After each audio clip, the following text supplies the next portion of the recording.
Oh, the NBA is back. It's back in a big way. There are dumb coaching decisions. There are dumb coaching decisions. There's also a smattering of dumb coaching decisions. We're going to break down all the action from Thursday, 12 games on. Michael Bolton, you're not a dumb coaching decision. Thanks, Josh. It's Michael Bolton here, and it's time for another episode of the Locked On Fantasy Basketball Podcast. Let's get to it. Let's get to it, indeed. You are Locked On Fantasy Basketball, your daily fantasy basketball podcast, part of the Locked On Podcast Network.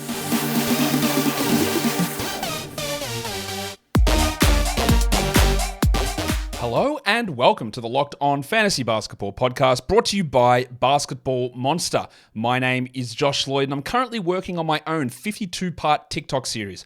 I'm also the lead fantasy analyst at basketballmonster.com, and you can find me on Twitter, as always, at redrock_bball, on TikTok at redrock_bball, and on Instagram at Locked On Fantasy Basketball. Today's episode is brought to you by LinkedIn Jobs. LinkedIn Jobs helps you find the qualified candidates that you want to talk to faster. Post your job for free at linkedin.com/LockedOnNBA.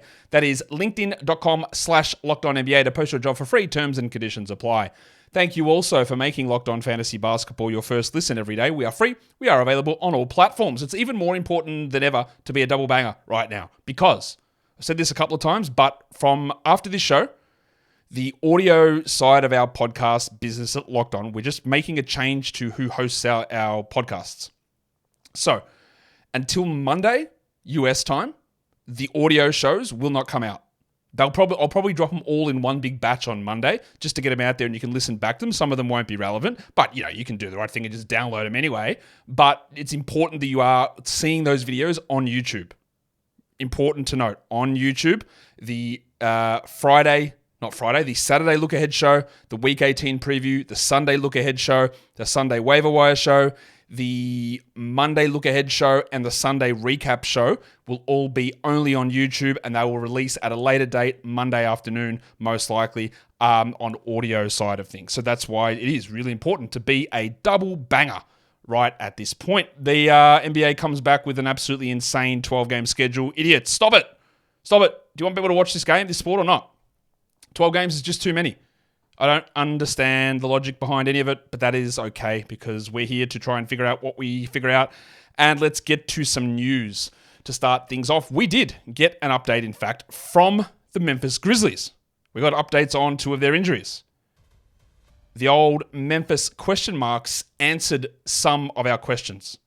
This should not be a surprise to any of you because when Desmond Bane went down with a grade 3 ankle sprain, well, that's a grade 3. That's a complete tear of an ankle ligament. That's done for the season. And then they were like, 6 weeks reevaluation. Okay, that's silly. He's not going to be back. And then we had a report. He's actually looking to cut his recovery time in half, which of course I had to report because it got mentioned and people picked it up, but also said that it's literally insane. He's either didn't have a grade 3 ankle sprain or somebody somewhere is lying. So he obviously is not coming back within that 3 weeks. In fact, he will be reevaluated or he's expected to return to play in 3 to 5 more weeks. 5 weeks is the 1st of April. And that means that the fantasy season for most of you is done. And this is also another way of sliding that expected in there just to tell you that Desmond Bane won't be back this season. That is my guess. I don't think he's coming back. I also don't think Marcus Smart is coming back. All of these words from Zach Kleiman the other day lead to this. This all makes complete sense. Where Marcus Smart will be reevaluated in another 3 weeks. And the reevaluation will say, he's not coming back. I again, at the time that it happened, I didn't think there was any chance that we would get Desmond Bane back this season, given it came right on the heels of Ja Morant's season-ending injury, and it was a bloody multi-month-long injury. And then they've obfuscated the whole way through. I don't know what they're going to do with the rest of their guys. It's going to be a complete disaster game in, game out in terms of who's in or out. But I'm feeling much more confident that Bane and Smart aren't going to play any sort of part in the rest of this season, at least in the fantasy relevant portion. And I'd be pretty shocked if Bane's back and running full steam ahead March 20th. I'd be very, very surprised if that happens. Brad Beal is out today, he's out tomorrow with his hamstring injury. At least they're being a little bit more careful with that.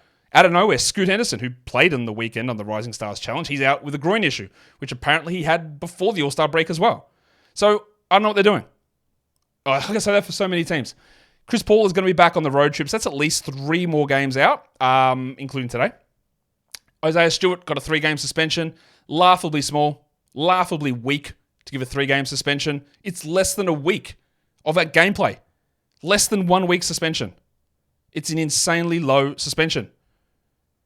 Actually, you know what? We'll talk more Pistons later. Stewart's suspended. Chris Middleton is out for at least 2 more games, so that's the rest of this week. And then we'll see him come back maybe next week. I wouldn't be dropping him or anything like that, but just another setback for this bloke in what just seems like a consistent run of setbacks. Let's look at some waiver wire trends. Who have been the most added players over the last 24 hours? Waiver activity has been pretty low, with waiting for the NBA to restart back up, but the most added guys, Rui Hachimura up 4%. I get it with LeBron out today. I don't think with 12 games on, I'd be rushing to add Rui. Like, that doesn't make a lot of sense. Grant Williams up 3%. And Keontae George up 3%. I just think, yeah, that's okay. Even though there's the 12 games on, they're just guys I probably want to have on my roster. DeAndre Hunter up 2, Scoot Henderson up 2, and Gordon Hayward up 2. Hayward 1, I don't really get behind that. Hunter, maybe they play tomorrow. I'm not fully convinced. He's okay. I'm not fully convinced. And Scoot, obviously, looked like a good ad. And now he's hurt. And I don't know if this is a long-term thing or not. I would hold Scoot until we get a little bit more information. In terms of the most dropped players, number 1 there is Amen Thompson, down 7%. What we heard is Fred VanVleet was coming back and they weren't changing the starting lineup. I think that tomorrow that number might reverse and people will be rushing to grab Amen Thompson, who is very clearly and has always been the Rockets' best prospect. But it is becoming clearer now that he might even just be one of their best players right now. And I'm not sure if they can justify starting Jalen Green over him anymore. We'll see. Aaron Nesmith down 6%. I would hope that they're points leagues. If they're category leagues, I'd be going and adding him. Markel Fultz down 5%. Very easy, Jack. Get that garbage out of here. Kennard down 4%. Kevin Huerter down 4%. And Caleb Martin down 4%. Totally. They're just not 12-team league must-roster players. They're streamable sort of guys, but absolutely not guys that you have to consider as players that you just roster through all situations. You don't have to do that because they are very up and down. Today's episode is brought to you by Stitch Fix. Yes, Stitch Fix. You know that instant confidence boost that you get from an outfit that makes you look really good? Well, that's what you can get with Stitch Fix. Stitch Fix gives you a stylist who understands your style, your size, and your budget. They do all the shopping for you, and it's the easiest way to update your wardrobe this season. You give your stylist your size, your style, and your budget preferences. You order boxes when you want and how you want, no subscription required. And they send 5 just for you pieces back, plus outfit recommendations and pro styling advice as well. You can easily upgrade your wardrobe this year with a professional stylist that helps you find your new on-trend favorites that will work for you. And if you don't love something that Stitch Fix sends, you just send it back. Shipping, returns, and exchanges are always free. Style that makes you feel as good as you look. Get started today at stitchfix.com/lockedon. That is stitchfix.com/lockedon. stitchfix.com/lockedon. Let's go on to the first game of the day. It is your Detroit Pistons against the Indiana Pacers in terms of lineup changes. We did have the Pacers make a change. Aaron Nesmith was out, and they put Benedict Mathurin into that starting position in place of him.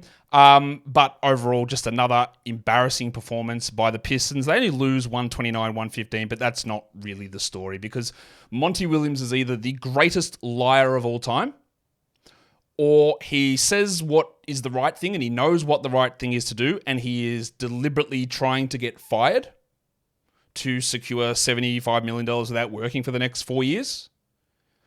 Or I don't know. I don't know. He said in the break that they were done experimenting with lineups. Now they're trying to win 60 games into the season. Cool. Those experimentations made no sense also, Monty. So today he comes out, plays 10 guys in the first quarter, an 11-man rotation, and still plays like Cade Cunningham 30 minutes, even though he's clearly the best player. Like, what are you doing? What is this idiot up to? Like, if he is trying to get fired, to a degree, I actually respect it. That he turned down the job and they went, no, Monty, have as much money in the world. And he's just gone, how about 80 million? They went, yeah, sure. Right? I feel like this is how I'm like talking myself into this. Monty, we want you to coach. I'm done, man. I need the time off. We'll pay you anything. $80 million? Yeah, cool. And he goes, this is ridiculous. Let me get fired within 3 months. Because that's what it feels like.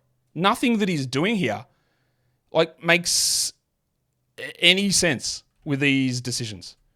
No one can be this man. Or this man? No one can be this bad, can they? Maybe they can.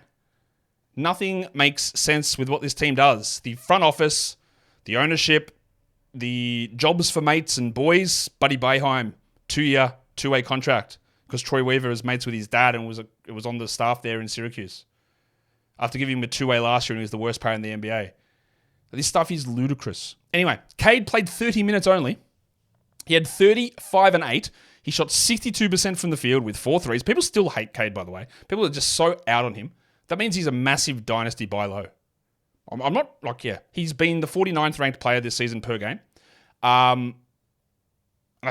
He's definitely underperformed what I thought he would do, but people act like he's the worst player in the NBA sometimes. Like, that's probably someone else on this team, James Wiseman. But yeah, Cade's got some undervalued value, I think, there for him. 35 minutes for Ascent Thompson's really encouraging. 11, 7, and 5, 2 steals and 3 blocks. We love that. How do we trust it? Well, we don't. But the fact that Big Al Stewart's out for at least the next 2 after this, and Monty yappa about, they couldn't have been the Rising Stars game because the star wasn't there. Well, you know why he wasn't there? Because you killed him. You killed him. And again, unbelievable coaching. So is he trying to make up for it? I still don't trust it. We still want Asar on our roster, though. I don't think that Simone Fontecchio is must roster. He is a empty points and threes guy. He had 14 and 1 with 2 threes, no other stats, played 33 minutes. He just isn't that good of a per-minute player. If you're in the fantasy playoffs and the Pistons' schedule makes sense to align to add him, sure, like you get a little bit of value there. But he's not this man. We have to have Fontecchio on our team. Ivy played 32. He had 14, 2 and 3. We got 18 minutes of the diseased scrotum of Evan Fournier, 10 and 4 for him. Quentin Grimes still didn't play. Hopefully Grimes is able to come back into that rotation and take minutes. But why did we get 11 Malachi Flynn minutes and only 10 Marcus Sasser minutes and 18 Fournier minutes and 13 Troy Brown? Like, they went with all bench lineups again. And those all bench lineups, look at the plus and minus of this game is embarrassing. Like, it is, Fournier was a minus 18 in his 18 minutes. Like, this stuff is embarrassing. Cade was a plus 10 in a game they lost by 14. How does he play only 30 minutes? I know he had 4 fouls, but come on. Insane coaching. For the Pacers, speaking of coaching, Rick Carlisle lied, and they should get fined because the injury report said that Jalen Smith was fine and available to play. And Carlisle literally came and said, I know this is a cliched statement, he said the quiet part out loud. He said, Jed, we weren't going to play Jalen today. He was there for emergency only, but we didn't want to tell you guys that before the game. That's lying. That is a fine. That is what the injury report is there to do. So Isaiah Jackson got the 13 points in 20 minutes as the backup. They think Smith will be ready for Sunday, but again, that should be a fine. That is as clear as day. Halliburton's minutes restriction is over. Pretty sure it was over before the break. He played 34 or 35 in that one. He had 25, 2 and 13 with 2 steals and 4 threes. So you might have been able to buy low on Tyrese, so this looks pretty good here, while Turner had 13-11 with 2 steals and 2 blocks, and Siakam was fine, 20 and 4. And Nembhard just does enough at the moment. 8, 6 and 5, 2 steals and a block, 32 minutes, 101st ranked player over the last 2 weeks. It's enough to be on a roster. I don't think there's very high upside in him, but there's just enough happening there. Mathurin started. He played 35 minutes, and you'd think that 15, 6, and 5 is good, and it's all right. But 1-3, bad from the field goal situation, 36% only. 1 steal only. He just continues to be a horrible fantasy contributor in category leagues, and you don't need to roster the big fella, Benedict Mathurin. That just is not necessary. Let's go on to the second game of the day. We're talking another team that has some, I don't know if it's the right term here, it probably is, coaching challenges. The Nets and the Raptors. Ben Simmons was back after resting that last game before the break, and Dennis Schroeder moved to the bench. Schroeder, of course, a revenge game legend here in this one against his former team. And the Nets lost. They came in after losing by 50 prior to the break. They fired their coach and then they lost by 30 to a terrible Raptors team, 121-93. And Kevin Ollie was the first choice of Pistons GM legend Troy Weaver, which should show you that he probably doesn't deserve an NBA head coaching job. Didn't get that and was overridden to get Monty in, and he coaches here. And I'm not going to say that this is the end of Kevin Ollie and he's done as a coach because I can't. It's one game. But to make your rotation decisions like this, to have Ben Simmons playing as an off-ball wing, standing in the corner and playing all of his minutes with Sharp or Claxton is insane. Why wouldn't you make Simmons out there as the de facto center at times, playing alongside shooters, considering he's one of the best passers in finding open three-point shooters, but no, they play him with non-shooters in off-ball roles. It's nonsensical. I'm not saying that Simmons played well, but if you're going to use him like that, don't play him at all, because you can't have any... He was a minus 23. He was bad, but is that his fault? Partially, yes, because of how he plays, but it's also the way that you use him makes no sense. Just don't play him if that's going to be the case. And I'm a little worried that Simmons is going to end up a drop. I'd have no problem dropping Schroeder. He had 4 points in 23 minutes, revenge game, 14% shooting, 2 rebounds, 2 assists. If you want to talk revenge games, this is the perfect revenge game. He went to Toronto, was given a starting role. He got benched. He was annoyed with that situation, got traded, first game back 2 weeks later, and drops this. Yeah, he's bad. He's not good at all. Jalen Wilson, who'd honestly been one of their best players recently, was out of the rotation. He played 4 minutes for 2 points. Dennis Smith was all right, but not enough playing time. Cam Johnson came off the bench again, played 21 minutes, while Finney Smith played 15 as a starter. What? Johnson had 6 points with 14% shooting, a steal, and a block. Not playing well. I don't think you need to roster him. If there's going to be this back and forward with the minutes, don't worry about it. What's the point? Mikal Bridges, number 1 option legend, had 21 and 4 in 35 minutes on poor shooting. Cam Thomas, 30 minutes, 19, 2 and 4 with 2 steals. Still led the team in shots, equal with Bridges. Actually, I can't complain too much about Thomas. That's not a bad game from him. And Claxton had 6 and 10 with 2 steals and a block, which is okay. But the rotation decisions make no sense. They took Claxton out after 4 minutes. And I'm like, okay, cool. They're going to lean into a little bit of Simmons here. But they took Claxton out after 4 minutes so they could bring Day'Ron Sharpe in. What's that? What's the point? What is the point of that? Nothing makes sense with what that guy did in his first game. Again, first game, I'll give him a little bit of a break, but honestly, I don't think he made a correct decision all game, Kevin Ollie. And they lost to a terrible tanking team by 30. Emmanuel quickly finally got back on track for the Raptors. He had 24, 6 and 3 with 3 steals and 5 threes. He'd been struggling a little bit, but this was good to see. Scotland Barnes had 18 and 12 with 3 steals and a block. That's a strong game. It was also a really good game from the big fella Gaz Trent. He had 25 points in 31 minutes. I would think that he played the extra minutes. He had 31 of them because he shot 75% and he was just red hot, so Darko just lent into it. I wouldn't bother with looking at Trent as more than a streamer. While Olynyk only 18 minutes, it's a bit annoying, but 8 and 4, steal and a block, I'll hold for a game. And Pirtle had 8 and 9 with 3 blocks. He's still a hold too. Should we just have a quick look at how RJ Barrett... Oh, what? He shot 39%. He missed both of his free throws. Ooh, oof. Ooh, yeah. Couldn't have seen that coming. He has improved, obviously. He had 12, 5, and 7, but the idea of him maintaining 15 percentage point better shooting numbers was obviously insane, and it is going to come down. It won't be this bad. It may not be as bad as it was in New York, but we are going to get regression games. If you are worried about... Actually, Rowan Barrett, last 5 games, 260th ranked player. Not days, games. Okay. Hold him for now. But yeah, I'm worried that he just turns back into non-Poutine fueled Rowan Barrett. I think there's a distinct chance of that. We'll see. Today's episode is brought to you by eBay Motors. eBay Motors has partnered up with me, the big fella Josh Lloyd, to give you some fantasy basketball picks each week all season long.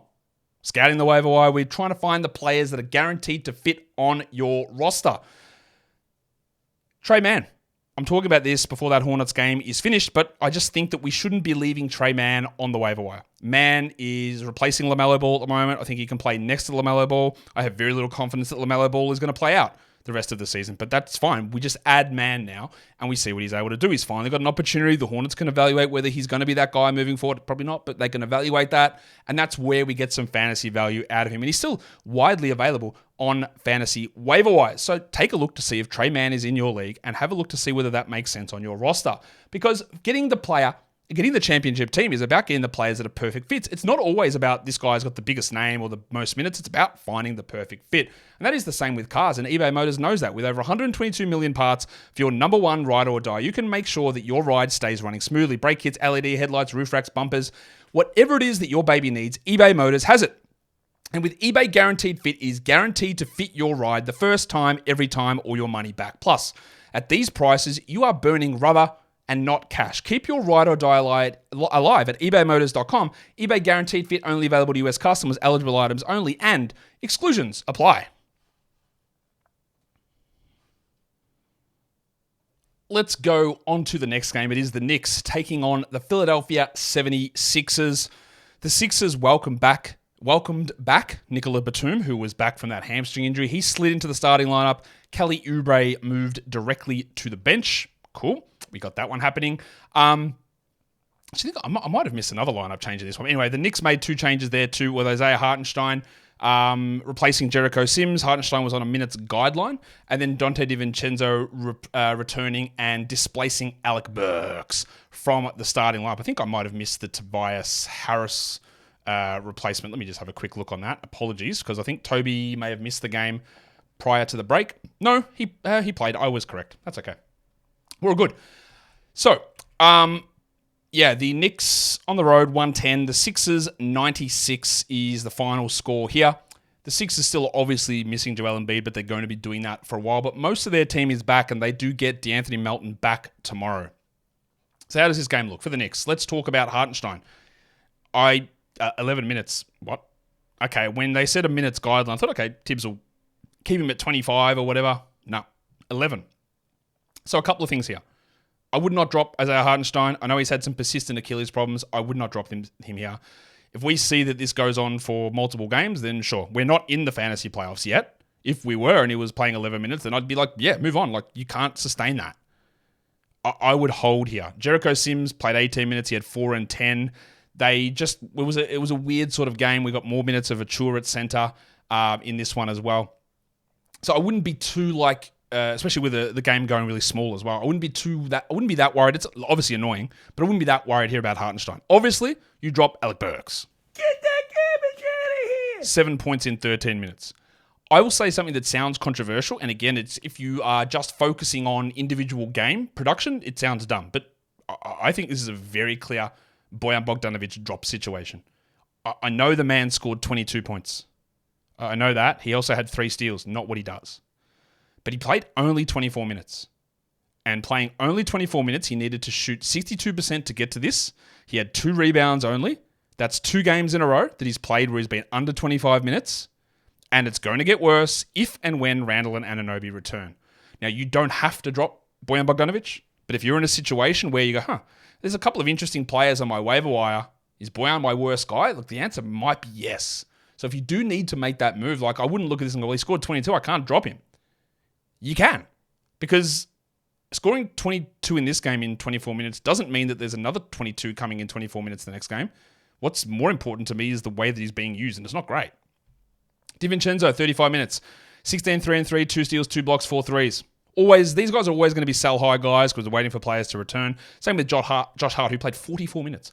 18 and 12 with 2 threes, and Achua had 18 and 11 with 2 steals. Bad free throws, but otherwise really good stuff in 38 minutes. I still believe Achua will end up a drop. Josh Hart will end up a drop. And probably, if Randall and Anunoby return, DiVincenzo moves to being maybe a drop. Probably doesn't because of the trades of Quickly and Barrett and... who else did they trade away? Someone else they traded away. I've completely lost from my mind. But he's probably okay, but the other guys I don't think hold. Brunson had 21, 2 and 12 with 2 steals and a block, and Juice McBride had 4 points in his 17 minutes for the Sixers. This was a sizable blowout pretty much most of the game, but Maxey still played 40 minutes. 35, 6 and 5 with 4 threes and 9 of 9 from the line, so that's good. But Harris only 27. The Thick Hogsman had 7 and 4 with 3 steals. He just wasn't very good. And Buddy Hield had 33 minutes, 14, 2 and 6, a steal and a block, and the shooting was a little bit off. Now, Hield has been awesome. I don't think that he's a lock to remain a top 100 player because Melton is going to come back next game. And they said self-branded hat legend Nick Nurse, lying legend Nick Nurse, had said a week ago that Buddy Hield will be our starter. And today he said, well, actually, our starting guard is going to be Hield, or it might be Oubre, or it might be Lowry, or it might be Melton. And that's not to suggest that Hield won't start, but when you got 4 different options in that position, makes me think that minutes consistency won't always be his priority. We had Oubre play 33 off the bench, 14 and 4 with 2 steals, and Lowry looked all right. 11, 4 and 5 in 25 minutes for Kyle. I'm not adding Kyle Lowry, but the fact that he looked all right and played 25 minutes makes it really hard for me to get super excited about Buddy Hield being that guy that he was in those first couple of games post-trade deadline when they were giving Terquavion Smith minutes. Context is always really important. And we talked about this a lot through the trade deadline. There's the period before the trade deadline. There's the period after the trade deadline where players are moving around. There's the period when the new players arrive and they try and work out the rotations. There's the period after the All-Star break where one or two teams make decisive rotation and starting lineup choices. And we saw those today already that lead for the rest of the season. Then you get the period mid-March when you start to get the fake injuries creeping in. Just there's going to be multiple different phases of this rest of the season. Paul Reed was bad. 22 minutes, 2 points and 5 rebounds. He only took 2 shots. I don't care. He still roster him. This was not a good game. I'm aware of this. He is still a top 90 player over the last 5 games, including this stinker. It just was a bad game. They went small in it. They were getting blown out early. And I know, look, if you want points, Paul Reed's not for you. You can move on. Right? Actually, you can move on from Paul Reed at any point that you want. If you don't value what he does or you don't understand how the value is provided from Reed, move on. That's your team, your decision. But my, again, analysis of it is you don't. You don't do that. He provides numbers. He just does not score. And that is fine. That is how value can be accrued in other areas. We have multiple categories for that. KJ Martin had 6 and 7 in his 21 minutes, and Batum went scoreless in his 18. He's just going to be there doing what he does, but it doesn't really lead to much from a fantasy point of view, I think, as we're all pretty well aware. The next game was your Orlando Magic beating the Cavs 116-109, the final score there. In that one, there were some lineup changes in this one. In fact, for both teams, Jalen Suggs moved back into the starting lineup, replacing Marissa Black. And Gary Harris replaced Caleb Houston. That was the starting lineup pre-break. We had Markel Fultz out, but he was also out in the game before the break there. And then for the Cavs, we had a change also because Donovan Mitchell was ill, so Isaac Okoro stepped into the starting lineup to replace the Don in this one. We don't know whether Mitchell will be available tomorrow. I would expect that he is. He was at shoot-around today, so I expect that he'll be available. The Magic 116, the Cavs 109 is your final score here. In this one, Cole Anthony had some foul trouble. He had 4 fouls. He played only 19 minutes, but 13, 2, and 6. Probably his best game in a long time. I don't have any idea what to make of Markel Fultz here. Fultz, they got a back-to-back on the weekend. I'd be stunned if he played both of those. He might not play any of them. But we've seen Anthony just not do anything at all recently. So I'm not going to rush to add him here. I'm not going to rush to add Mo Wagner, but he was great.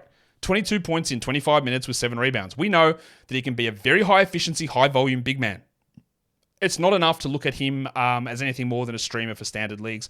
And I think you can look at Wendell Carter as a streamer as well. Get that garbage out of here! 12 points in 23 minutes. Even more impressive for the Magic in this game is winning it with Banchero being terrible. 12, 6, and 4 on 27% shooting with no defensive stats is bad. Franz Wagner, 14, 4, and 4 is pretty mid as well. Jalen Suggs only played 18 minutes. He got a hit to the head and never returned. We've got to watch for concussion stuff there. 7, 1, and 3. If I'm in a 10-team league, Suggs is droppable. If I'm in a 12, I think we do roster him, but it's getting to the stage where there's just too much up and down for me to look at him as, yeah, we've got to have him. Gaz Harris had 8 points in his 29 minutes. He had 3 steals. We're not really doing anything with that, though. For the Cavs, not a lot here either, except Mobley's minutes restriction is over. 14, 8, and 6, 2 steals, 2 blocks. I love that he did all of that without even needing big usage. It's great. And the winner soldier was good too. 18, 4, and 6 for Max Strus. Now, part of that I'm guessing is because Mitchell was out. He also shot 70%. I'm still not convinced that he's a must-roster guy. While Garland, there's still a lot of hate about Darius Garland. Like, you can hate him and tell him he's a bum and he cost you your league for drafting him. He had like 3 threes, played 37 minutes. He had 10 assists and he had 2 steals. I'm okay with that. I'm okay. Yeah, I'd love him to do more than 18 points. I would have loved that he only shot more than 12 times. He did leave the team in shot attempts though. But I'm happy. 10 assists, 2 steals, 3 threes, 37 minutes. Can't complain too much, I don't think. I don't think we need to be rostering Karis LeVert. Get that garbage out of here! 6 points on 20% with 2 rebounds, and Okoro had a nice little 17-point explosion, but obviously that's not something that is going to happen all that often for him, and I don't think we need to worry too much about it. On to the next one. It is the Phoenix Suns and the Dallas Mavericks. A couple of, well, actually, I think there's only one lineup change here, and it was one that we sort of worried about, I guess, well, what would happen after the deadline, and they did it. They put Derek Lively back into the starting lineup over Daniel Gafford, giving up a first-round pick for Daniel Gafford when he played well as a starter, and then benching him. As much as Derek Lively is obviously the better prospect and maybe a better player now, it seems a weird use of resources to use a late first, but to get a backup center, seems a little weird. A little bit, maybe? Anyway, the Mavericks win at 123-113. The Suns were without Brad Beal in this one, much as they were before the break. Gordon had 16 points with 2 steals in 35 minutes. While Beal is out, Gordon is definitely streamable. Royce O'Neal, 10 and 9 with 2 threes. He's also streamable while Beal is out. And Booker had 35, 5 and 8. That's a fantastic game. Durant, 23 and 6. Just a little bit inefficient. In fact, by a little bit, I mean a lot, actually, because he was bad from the field and bad from the line, Kevin Durant.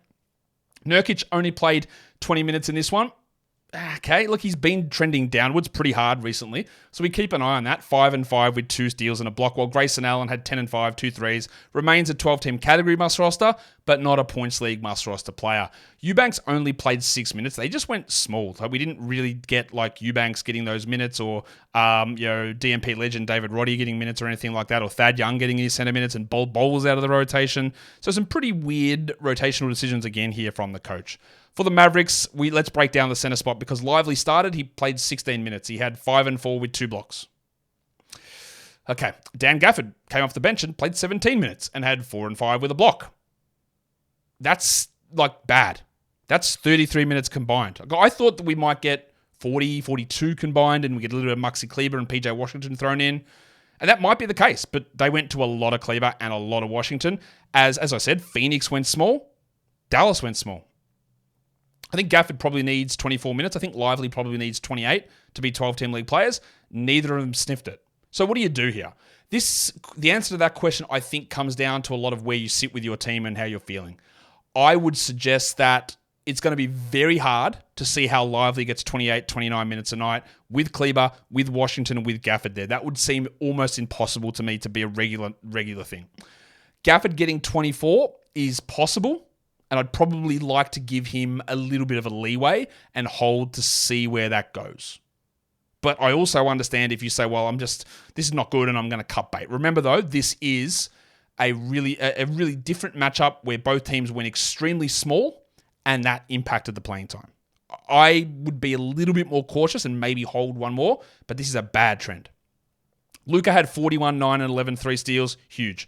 Kyrie, 29, 5 and 3 with 5 threes, also huge. And Josh Green, the 5 assists, the 2 steals are nice. The 3 threes are nice. He's been putting up some pretty solid numbers. I still think he's more of a 14-team league guy, though. While PJ Washington, again, probably more 14. 31 minutes, 12 and 6, 2 threes, steal and a block. But we know the wild inconsistencies this man throws out there makes him really hard to trust on an every-night basis. 12 points in 30 minutes for Hardaway. Probably only a must-roster guy when hot or when one of the other guards is out. And Kleber had 7 points. I don't think you need to be rostering Tim in the vast majority of 12-teamers. You can, but I don't think that it's a necessity. Let's talk about the next game. It was the Boston Celtics going and taking on your Chicago Bulls.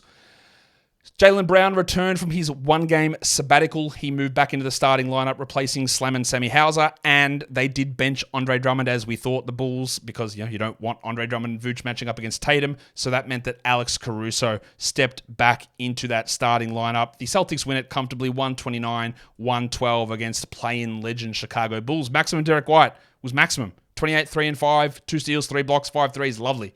Tatum, 25, 7 and 5, 3 steals, lovely. Jaylen Brown, 21, 5 and 5, also lovely.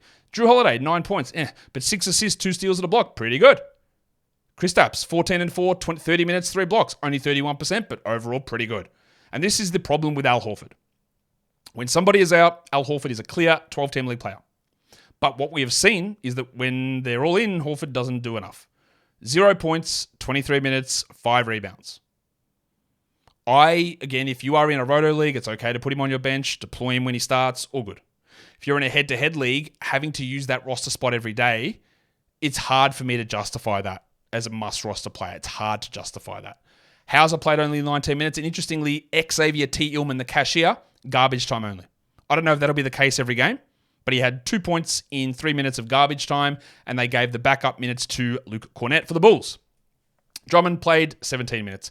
He had 11 and 8 with a block. I do think that you can drop Drummond. I know there's no power forwards on this team, but I went through their remaining schedule, and I think there's 3 games that it's likely that he pushes into the 28-minute zone. You can hold on if you want, if you think that they'll do more crossover with him and Vooch. I just don't think it'll happen that often. There was like 3 minutes in this game. Vooch had 22 and 14, pretty strong game apart from the lack of defense. And Caruso, 30 minutes, 12, 3, 5, 2 steals, a block, brilliant category game. What about Ayo Dosunmu? A lot of minutes, man. 41 of them. 14, 7, and 8 should be on a roster.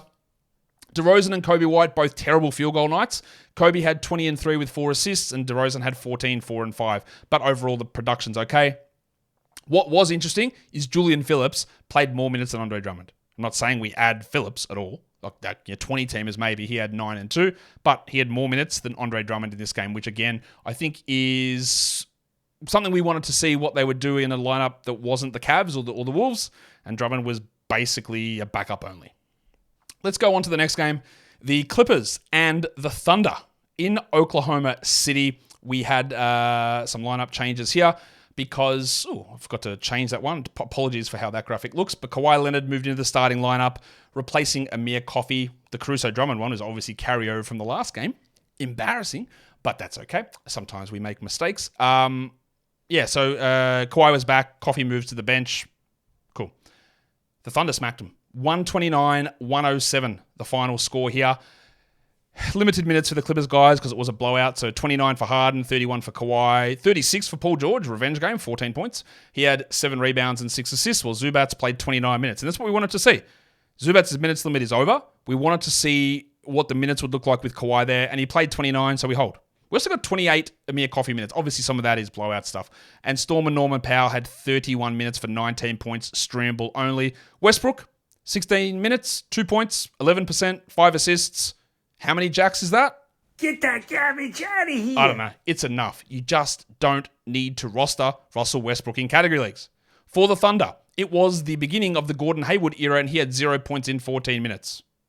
Get that garbage out of here. Now, I'm pretty confident that he's not going to play 14 minutes every night. I don't think that's going to be the case. But I don't think that he's a must-roster player.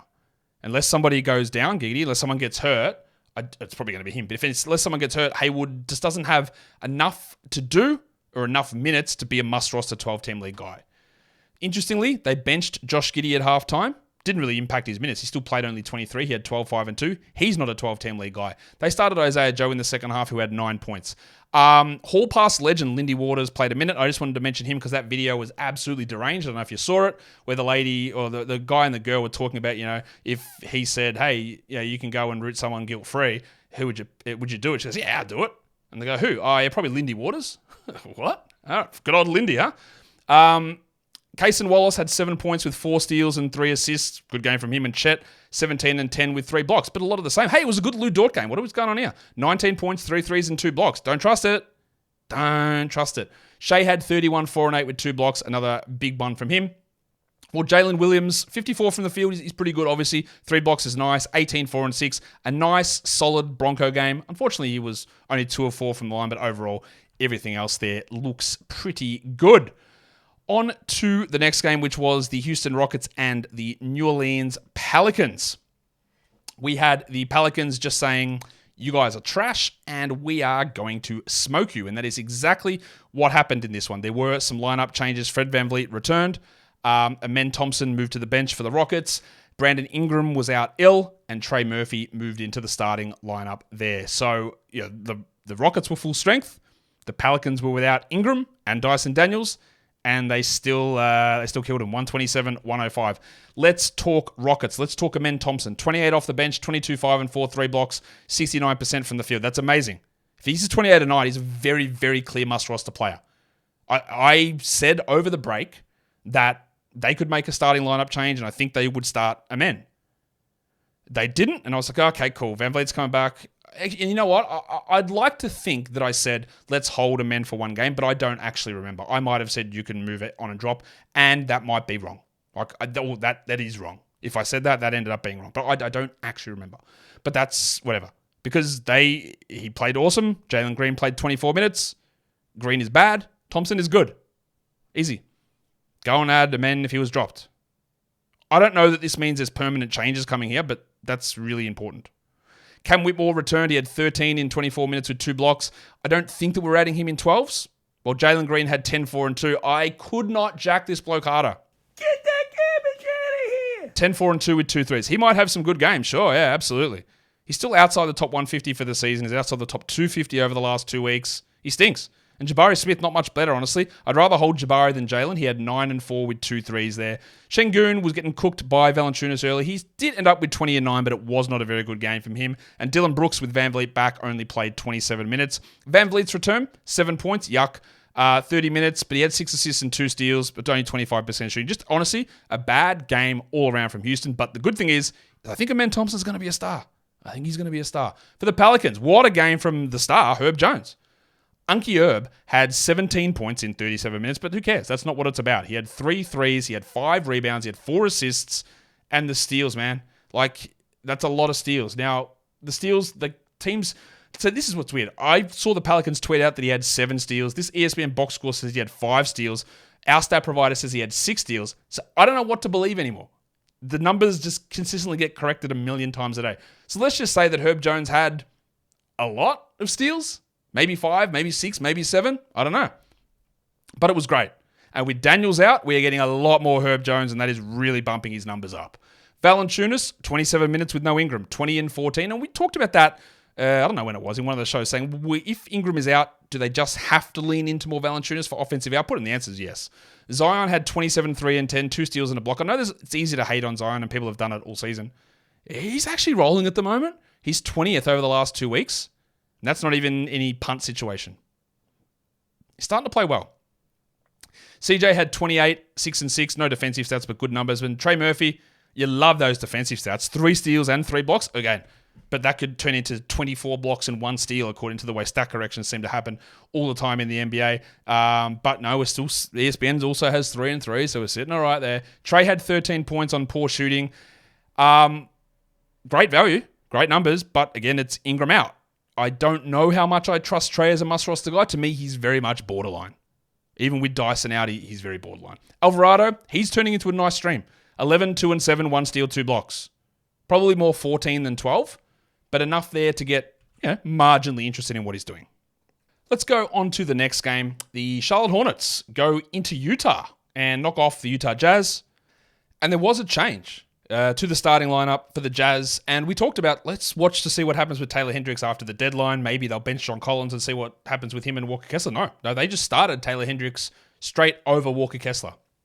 I didn't expect that was going to happen. But again, it's one of those things that happens at the deadline, or at the All-Star break, where teams sit down and go, all right, from here on out, this is our direction, this is what we're going to try. And it appears the Jazz are trying to see what Hendricks can bring. We'll talk about him in a second. The Hornets go with the same lineup. They win 115-107, the final score. Here in this one. Brandon Miller, really good across the board. 16, 3 and 5 with 4 steals. Oh, not good across the board because he didn't shoot particularly well, but he's sort of settling into where he needs to be now, which is good. And Grant Williams, I just think, needs to be on rosters. 24 points with 6 threes. He won't be this good, and it is a little disconcerting that he had no rebounds. But otherwise, the stuff there's good. And Trey Mann played 30 minutes. He didn't close the game. I don't think he's closed any games for this team, but I actually don't really care. 30 minutes, 13, 6 and 4, 2 steals and 2 threes. If LaMelo Ball returns, maybe he gets dropped down a little bit. That's possible, but who cares? You just roll with Trey Mann, who is now 56th over the last 2 weeks and getting good production right across the board. It won't last necessarily, but it also might. So just hold. Bridges played 41 minutes. He had 26 and 14, rough from the line, but the other stuff was good. And Big Dick Nick had 8 and 10 with 2 blocks in his 28 minutes. Not going to be for every team. We know he's very limited in what he produces, but he's good at those limited things. So you can roster him if you need to in a category league. 3 steals for Cody Martin is fine, but nothing too exciting. While Micic had 8 assists with 11% shooting. That's a nice assist streamer. He's in at the end of the games now. And Seth Curry had 10 points, but these are only deeper league players. The Trey Mann and Grant Williams are the 2 real key takeaways there for the Hornets. On to the Jazz. Taylor Hendricks had a really rough first half. He went bananas in the third quarter and then didn't play at all in the fourth. So I don't really understand what happened there. I think he played all of the minutes in the third and then just didn't play at all. He ended up with 26 minutes, 12 and 9 with a 3. That's encouraging. If I'm in a 16-team league, I would add Taylor Hendricks. If I'm in a 14-team league, I would consider it. If I'm in a 12, it's a little borderline. That's obviously very encouraging. It would have been way more encouraging if he'd played 26 minutes in 3 quarters and then closed the game with the final 6 minutes. Then it would have been, all right, we're on here. That's a 12-teamer. Now, depending on your situation and who you're dropping and where you're on the standings, if you want to get out ahead of it, we can sort of see this holding for a while. I'd love to see just a couple more minutes on top of that. But at some point, Markkanen won't be playing. I feel good about that. I don't know when. Probably in a while, but it'll happen. So it's about, do you want to get ahead of it with Hendricks? And I think there's enough signs to say you got to at least consider it. Markkanen had 21, 9, and 6. Collins had 9 and 18 in 31 minutes. Pretty solid stuff from him. But Kessler, oh no. 2 points in 17 minutes with a block, 25% shooting. Really confusing. Now, when the trade deadline happened, when Olynyk was traded, there were a lot of people who were like, man, this opens everything up for Walker Kessler. And I was like, I'm not sure that Olynyk's presence is what held Kessler back. It's the style, and they want some passing and shooting into that lineup, and having Kessler and Collins together doesn't allow that to happen. And then they put him into the starting lineup straight away, and he played big minutes, and it looked like I was wrong. And now it looks like, again, I'm right. So I don't know. I would hold Walker Kessler, but this is... I would prefer they just see what Hendricks and Kessler can do together. It is a little confusing to see the minutes go like this. I think you've got to be encouraged by Keontae George. 31 minutes, 16, 3, and 5. It's not a fantastic game, but he's not a league winner because those things don't exist. He's just a guy that can give you some nice value, who I think is a must-roster 12-teamer. And 16, 3, and 5 on 50% shooting is 100% a must-roster player. Colin Sexton had 17, 2, and 5, and Clarkson played 34 minutes. Yeah, I don't think we can get away with him playing that much as we move forward. 15, 8, and 4, but that's where some of the minutes for Hendricks and other guys come in. Chrissy Dunn played 25 as well, 8, 3, and 3, and I just don't think that that's what's going to happen every night. But what is interesting is Taylor Horton-Tucker was out of the rotation, thank God, and we played Bryce Sensabaugh. 7 points in 13 minutes. Just watch Bryce Sensabaugh. I don't know that Bryce is going to ever be a 12-team league guy, but I'm not sure they're going to run 34 of Clarkson every night or 25 of Dunn. They have no other person who can play the 3 really, apart from Markkanen, who's not really a 3. If I'm going to flop it out and give you a bold take, it probably won't be till March 26th. You'll get a top 75 run from Sensabaugh. But it's going to be way at the end of the season. There's just enough here for me to go, all right, All-Star break, into the rotation. Let's just see him pick off 1 or 2 other guys as we move forward. Maybe. Real bold, that is. Maybe. Let's go to the next one. The Washington Wizards and the Denver Nuggets. And the Wizards did it. I don't really understand what they're doing, but that's okay. They benched Jordan Poole. Kyle Kuzma missed the last game before the break, so he moved back into the starting lineup. Poole moved to the bench. Bilal remained starting. And the Nuggets brought back Jamal Murray. Reggie Jackson moved to the bench. And Kentavious Caldwell-Pope. Durable legend. Iron Man legend. KCP returned from a hamstring injury that they mismanaged, of course. He started. Justin Holiday moved to the bench. And, of course, Kentavious Caldwell-Pope then injured his finger and did not return to the game because being healthy one season does not mean that you are healthy in the next one. The Wizards won 10, the Nuggets won 30. Now, it's very, very easy to sit here and say Jordan Poole has been terrible this season because he has been. But is benching him actually the right move? I don't know. Poole ended up playing 30 minutes, having 18, 1-1 with 2 steals and 3 threes. Only shot 24%, another horrendous night. But honestly, that's literally like the same sort of production that he's been getting anyway. So if for some reason you were still holding, like a certain idiot that's talking into this microphone right now, I wouldn't drop him based on this game. But if he starts to play 24 minutes, then yeah, I would. But I also said that if you want to drop him like weeks ago, or maybe 2-3 weeks ago, do it. But I've been more stubborn on him, obviously. Bilal, 32 minutes, 4 points. I think Bilal needs a few different guys to go out before he's a 12-team league guy. I don't think you need to rush to add him. And wouldn't you know it, shocked I am that Denny Avdia's best player in history run of shooting did not hold. Denny had 5 points in 27 minutes on 17% shooting. He had no steals and no blocks. He was 1 of 9 from 2 and 1 of 3 from 3 because that stuff does not hold. I don't care what your evaluation was of Denny Avdia pre-draft. I don't care if he's figured it out. He hasn't. He might have improved, and he has, 100%. But these are the things that when you play fantasy basketball, when you see sites start to really lube the hand up, really get it going, they're starting to get the brass section working for the rusty trombone, when NBA Central and Legion Hoops and engagement farming Instagram accounts are putting out graphics about how this guy's killing it and he's dominating. And look at these numbers. And we should be trained as fantasy managers to go, yeah, but look, he's shooting 60% from the field and 53 from three. This is 100% fake. Look, we know it's fake. Even though he's improved, we know all of this is fake. And that is, again, to say that he's not also a 17% shooter. That is not going to hold at that number either. It is going to get better than that. But that is why that sell high was there, because when I come out and say sell high and all those things come out, you always get pushback. Nah, man, he's figured it out. Then he's the man. He's awesome. There's a reason he was compared to Luka Doncic in the draft. Yeah, the reason is people were wrong. So it's always, again, it's another one of those, you can't sell high now, obviously. It's another one of those reminders of just when that stuff starts to pervade into the engagement farmers, when it starts to pervade into Wizards homers, and it starts to get pushed through different sites, your sell high is there. It is possible. It is possible. I couldn't have asked for a more unbelievably great illustration of this. And this is not to say that Denny's a droppable play. He's absolutely not. But it's always going to fall back. Kuzma had 31 and 13 with 6 threes and 3 steals. Like, if I could get a top 60 player for Kuzma, I would 100% do it. I don't think you can, but I would. And Tyus Jones, 13, 2 and 14. Great. Bagley, only 17 minutes here. No fouls. I would hold. But 8 and 7 in 17 minutes with 2 steals. Not awesome. That's not awesome at all. They just went small. Poole, Bilal, 30 minutes each. Kuzma playing some center. 11 minutes for Omarui. Not sure this will be the case every time out, but just not good. For the Nuggets, Jokic, 21, 19, and 15. Pretty easy stuff. The headmaster had 18, 4 and 8 with 3 steals and 2 blocks. Jamal Murray. Michael Porter had 22 and 11. Aaron Gordon, 17 points. And KCP, 0 points in 16 minutes. Left the game early with a finger sprain, and he should have been jacked in week 1. Get that garbage out of here. But you can definitely jack him now. It was Christian Brown who started the second half, not washed legend Justin Holiday.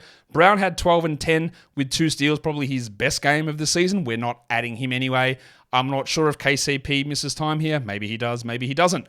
Interestingly, 22 minutes from Peyton Watson, 11 and 5 with 4 blocks. He's turning into a very, very good defensive stats streamer at this point. Let's bang on to the final games of the day. The San Antonio Spurs gave the Kings a close run, 127-122, the final score. The Kings do get the win. Wembanyama, well, prior to the game, Pop said, yeah, like, we have to start getting him over 30 minutes. And it's like the hot dog guy meme. Like, we'll have to find out who's responsible for this. But he did it. He played, I think, only 13 minutes in the first half, Wemby, but he ended with 31 minutes. And almost had a 5x5. Now, the stats are going to vary. Like, the ESPN box score tells me something different to my data, but whatever. It's close enough. 19, 13, 4 assists, 5 steals, 5 blocks is what I have. The ESPN one tells us 19, 13, and 4 with 5 steals and 4 blocks, but whatever. It's close enough. He didn't shoot well, 38 from the field, 67 from the line, but continues to be ridiculous. The Horse played 31 minutes. Keldon Johnson, 18, 4 and 3. Good shooting night from him. Still think he's more of a streamer in category leagues. In points leagues, I get it. You can hold him. But categories, I'm not that interested. While Vassell has 32 with 6 assists. Love what he was able to do here. I've had a lot of people ask me recently, hey, do I just go and drop Trey Jones? And I know his numbers haven't been awesome. But 10, 2 and 9 in 30 minutes, I think I'm holding on to that. While Sohan had 16 and 8 with 2 steals. 36 minutes is great. He'd obviously been struggling a little bit prior to the break. This is good. Let's see where it goes. Borderline to me. Branham only 13 minutes. Zach Collins still rostered in 42% of leagues. For what reason? I have no idea. Get that garbage out of here. 3 points for Zach in 17 minutes, while Wesley had 4 points in his 17. For the Kings, Sabonis, he was sick. He was doubtful. They upgraded him to questionable. He played lower minutes than usual, but still a ludicrous 22, 11, and 11 triple-double. He shot 73 from the field and then didn't hurt your free throws. He didn't take any, so that's great. Fox had 28, 5 and 9, 2 steals and a blocks. We knew that his shoulder was really sore prior to the break. Hopefully he was able to get enough treatment and rest, and first returns are pretty good. While Leaky Monk had 21 in 27 minutes with 2 steals and 2 blocks. Malik Monk needs to be rostered. Fanta Pants, good game from Kevin Huerter, 21 in 31 minutes with 5 assists. I think he's more of a 14-teamer than a 12, while the pencil Harrison Barnes.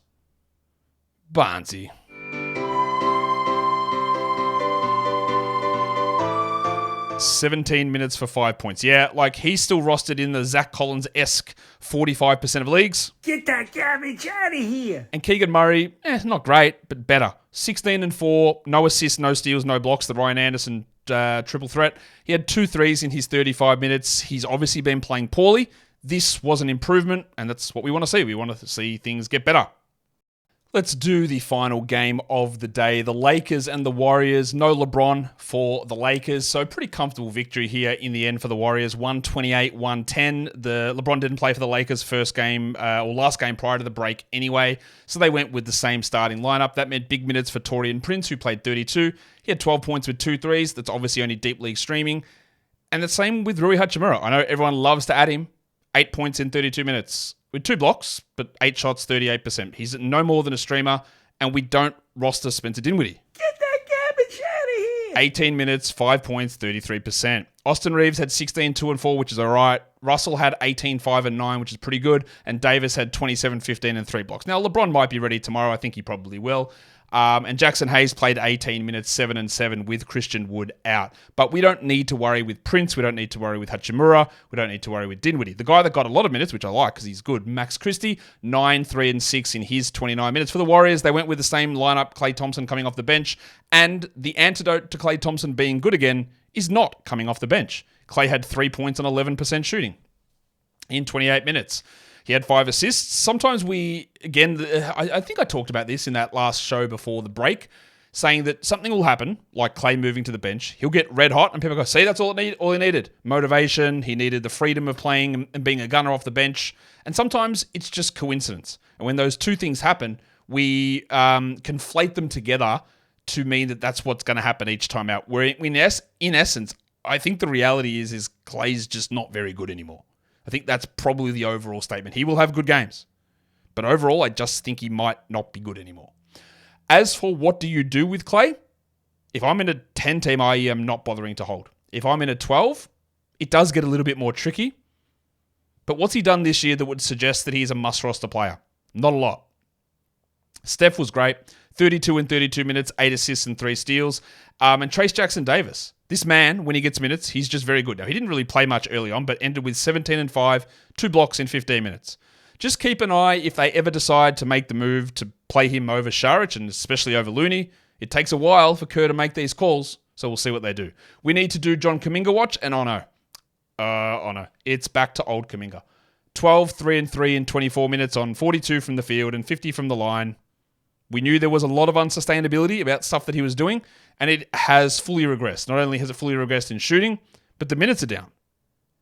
I'm not saying that we drop Kuminga. I might say something different in a week or two. Podziemski, 10 and 9 in 28 minutes, shot badly.